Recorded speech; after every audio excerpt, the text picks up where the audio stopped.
So everybody want to know how I keep whipping up everything so fast while being a CEO and a full-time artist. I'm sitting here trying to tell you this, Terrence, man. So, I honestly feel like me coming to check for you, in my opinion, is like super overdue because I've always been tapped in since before I even met you through Imani. I think the first time I was like able to witness what you were doing was either through like a workspace or an event. So is there like, I remember exactly what it was. You were giving out money at like a school or something like that. Like people would come through and teach, and then you were a part of a program where y'all gave people money to like teach people stuff. So you might be talking about the Ascension Program. So we pay artists to create like high-vibrational music and poetry. So yeah, damn, that's a minute. You were there. You took. I never came though. Like I just heard of you doing it. Yeah, when we first started. So you talking about the first Ascension? Because now we went from that. That was like when it was just an idea. Now we're on a whole like tour with this shit. So yeah, it's wild. I think what stuck out to me, there was an event that happened. I forget what part of the city we was in, but it was like an Art Love type of showcase, and he was a featured performer at. You know, and I got to see you in like God form. You know, I'm like, yeah, you tapped in, you came, you gave us a shirt. I still got the shirt that you gave us, man. But just to be able to exchange energies in that way and see that, you know, just from sitting, I'm like, all right, yeah, we got to tap in more. And then also hearing, like we've been circulating around the same spaces, you know, in the same orbit. So definitely hearing the work that you've been doing as well is like this definitely is long overdue. I mean, shouts out to Art Love too, because when I initially met my friend Red through, and their name's also Fantasia, but I call them Red, and when they first initially came to my space, they were asking how to get into what everybody calls the creative scene of Philadelphia. And at the time, I had a creative space, and they were telling me that they wanted to start curating events. So I said, well, look, I have a space, but I'm not really supposed to be doing events, and I'm going to talk to y'all about that a little bit more in this interview. I was wanting to delegate that responsibility, and so that's where Fantasia, aka Red, came into play. And now named Chief Say So, right? Yeah. Ain't even that, you know what I mean? Like you said, transitions. So it's like, I remember telling them like, yo, if you could be the person who facilitates these events, and then I just push my network and what I got going on over to you, and then we can create experiences for people to be able to grow and share their stuff, then you helping me a lot by freeing my mind and my peace, and then that also gave them the platform to grind and build. And now we like 4 years into the Art Love platform, where it's been able to like connect with people like yourself, and then connect hundreds and hundreds of people in the city. So what is the Ascension platform, and what's been the growth since the time that we mentioned, like with the program and then up until this point for the tour? It's wild that we just connected all this, because I literally was just performing at another Art Love event, Juneteenth, right? Just to see the growth. It was at Pinterest Station, you know, and that was the Roots Art Show, the Roots Art Stroll, I think it was called. Now, so I'm definitely going to answer your question, but just connecting all that and seeing the growth, you just took me back 4 years. that was a lot of growth happened in 4 years. I'm definitely proud, but yeah, Ascension, man, it just comes from the idea that, you know, vibrations are powerful. You know, our words are powerful. The messages that we put out into the universe, they're powerful. And so the way we see it right now, our team, we're looking at music. We're looking at hip-hop, R&B, the rap, the pop culture music, you know, specifically right now. And we're seeing, you know, the dissonance. You're seeing the dissonance between, you know, part of society, and then also a dissonance between, you know, the people who own it. So it's on multiple levels. Like one, the majority of creators at the highest levels don't own their craft. And then two, like what they're putting out is harming the community in more ways than one. And so those things are correlated. The fact that there are a bunch of white billionaires who are pushing these narratives and funding these narratives to people who don't own their art and don't own their contract. What it is, it keeps, you know, that it really keeps that imbalance, and it preserves white supremacy. Mm-hmm. If you're thinking about the fact when we don't own our content, and the content that they want us to push is so detrimental, you know. And so we said, like, what if we paid people like to speak their truth? You know, what if we paid people? Because that's what it is. That's what we're up against. We're up against billions and billions of dollars pushing these harmful narratives. And so what if, like, we fought back against that? Now, we don't got billions and billions of dollars, but we got something. So what if we pay people to actually, speak on, their life, their communities in ways that, doesn't glorify violence, or ways that, doesn't bring people down or just disrespect the queens. And so it's like, it also challenges folks at the same time, because now you're being challenged to actually be yourself, to step out of the boxes that were provided for you, to step out of those archetypes that they want to, and those stereotypes that they want to put on us, and really like use your pen and write and get back into the craft. Something that's also missing in this industry right now is artist development. Like, even labels, they're not doing that anymore. When it comes to artist development, back in the day, somebody would get signed and it'll be a while before you even heard from them.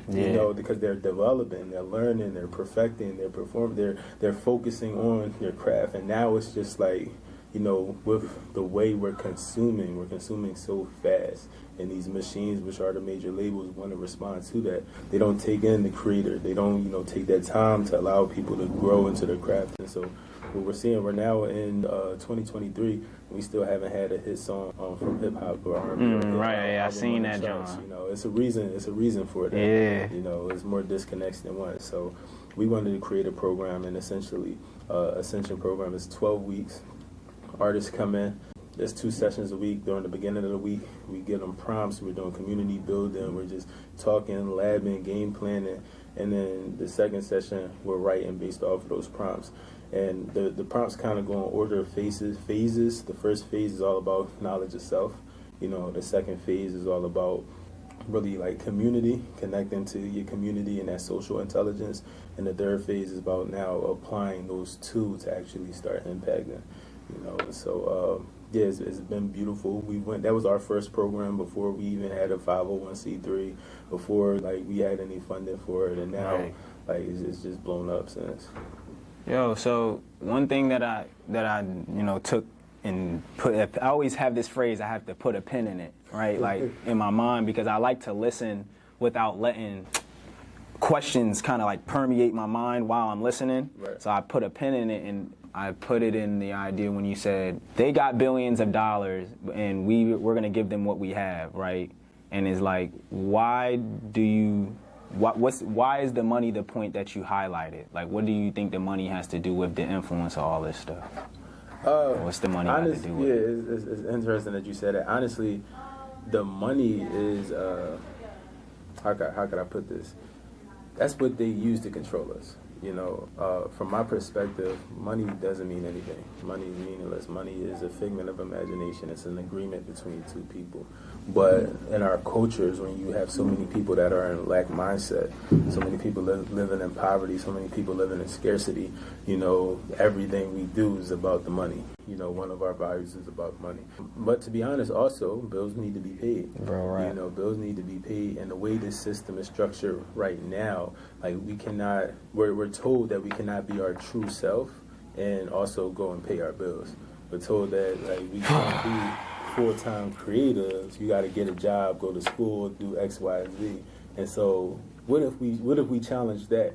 Right. What if we could pay people to do exactly what they wanted to do, which is create and just be an artist, and just challenging that paradigm and seeing that, oh wait, I can get paid. That opens up so much possibility, because that's at the root of it. It's all about the narratives and what we allow to be true for us. Because what you believe ultimately becomes your reality. Whether you think you can or you think you can't, you're right.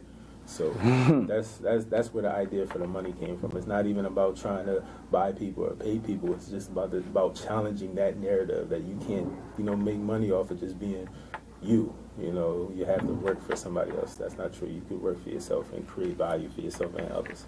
And I'm 100% enlisted in challenging the narrative of chaining yourself to a 9-to-5 because you're afraid of the risk that comes with doing art or having a craft or putting your life's work into whatever you're going to make your money off of. Right. I challenge that all the time, because a lot of our narratives that we keep alive in our community, like you just said, are some of the most harmful traumas that we carry while we're adults. Like, I talk to people in their 20s and 30s, And they talk about the moments when their parents and their family members challenge them or remove the opportunity for them to explore their passions and their interests. That's like one of the main things they be knitting about. And it's like, you got me excited because there was this story that I heard, and I'm going to condense it just for the sake of, you know what I mean, this interview, but it's a story about the slave who ran away. And it was like, master put the slave in a cage, and the slave in the cage will always see the slaves in the field and be like, man, that's such a good life. Like, if I could be out in the sun, I could have some work to do, I could be occupied with something to do, like, they got a life. Yeah. So then master told the slave, he said, look, if you be real good in there, you don't do anything that requires me to have to check on you or do any, cleaning up after you, you know what I mean, I'll let you be in the field. Like it's an upgrade. Right. You know what I'm saying? Right. So he so he's sitting there like, yo, I'm going to get in the field. I'm going to do some work. I'm going to see the sun. And then you get out in the field from being in the cage, and everyone in the field hates the field. Yeah. Right? They're like, man, we working all day. This is hard work. I ain't seen my family. Yeah. Boom, boom, boom. And the guy from the cage is like, well, y'all are ungrateful because I don't have no family, right? I don't have anything that you complaining about. So to me, to be outside and even have this opportunity is a vibe. Yeah. But it gets even deeper because then when the field slaves get to the campfire and they talk about the runaway slave, he's just a myth, right? The runaway slave couldn't have gotten any success running away from the plantation. There's horror stories about when he did run away and got caught. There's he got away, but it was just as hard when he got away. There was no satisfaction for the runaway slave, right? Until that one person around the campfire raises their hand and says, nah, I actually know the runaway slave. He lived here. He got his own land. He got his own business. Yep. He doing his own thing. Everybody like, no way, no, out of here. That's no way possible. So that's what it made me think of, like, when you're talking about the industry and the money and the false senses of security that the money gives to people, right? It reminds me of slavery. It is. It don't even sound no different, and even like, you know what I mean. So how do we because I'll speak for myself. I've challenged people with, I believe, too many resources, like in terms of work that is required to accomplish what you're saying. So what have you found as successful or meaningful or just impactful lessons or guidance that's been provided through the Ascension Program? And also, I want to tie that into your next song, like how you tie that into your music, your message and everything. Like, how have you found a way to guide people through this terrain outside of just the funding, you know, right, with your craft, with your message and things like that? Yeah, I think it's really just getting a group of people together and challenging paradigms, and just saying I don't believe in right or wrong. Like we look at that shit straight first. Like, regardless of what you do and what you talk about, I don't think in terms of right and wrong. I think in terms of what's effective and what's ineffective. Yeah. What is going to get us to our goals and what is not. And some people have different goals, so something could be, effective for you and not effective for me. And so that just being the premise is really getting folks together and saying, all right, we're going to question everything that we ever learned. This is the school of unlearning. Like, we're going to question and challenge everything. And, what stands the test of time, yeah, let it be. But what doesn't, we're going to create, we're going to recreate for ourselves. We're going to create our own narratives and our own stories. And so really I think what it is was what I've seen be most beneficial is just the conversations that come out in the in-between. The programming is great, and just making music with amazing artists, like, that's the life, Yeah. But those in-between conversations, that's like, why are you saying this word instead of this word? Really helping people acknowledge and really realize the power of what they're saying and their messages. Because it's on the one hand, as artists, our job is to kind of reflect reality, right? It's kind of to paint a picture of what we've been through or what we're seeing and kind of like recreate our environments. But on another hand, an artist can create a whole new reality for yourself. And so it's about seeing that connection and that power that we have as artists, because in the hood, like, if you think about it, we're the politicians. You look at artists, that's literally one of my points I want to talk about. So, you poetry, hit it. Yeah. Like, we're the people are listening to artists and really following these trends more so than they're paying attention to politics, more so than they're paying attention to their county council. I guarantee you talk to youth on the street, they can't tell you who their county councilman is. They can't tell you who their state reps are. They can't tell you who the senator is 9 times out of 10, but they can tell you who their favorite rapper is. Right. Yeah, I mean, they can tell you who their favorite artist is. And so understanding that, you know, he who controls the narrative controls, you know, the power. And so we have to reclaim our power. We can't let anybody else control, you know, how we see, feel, and look at each other. So that's really what I think is most powerful about, you know, that whole experience, is just realizing when that light switch clicks on and the artist is like, yo, like, I can use my words, I can use my voice to, like, create, and not just use it to follow trends or use it to, you know, get likes or use it to, you know, satisfy some algorithm. Right. You know? Right. I think that's just what's most impactful for me. I'm gonna clip it because I don't like having super duper long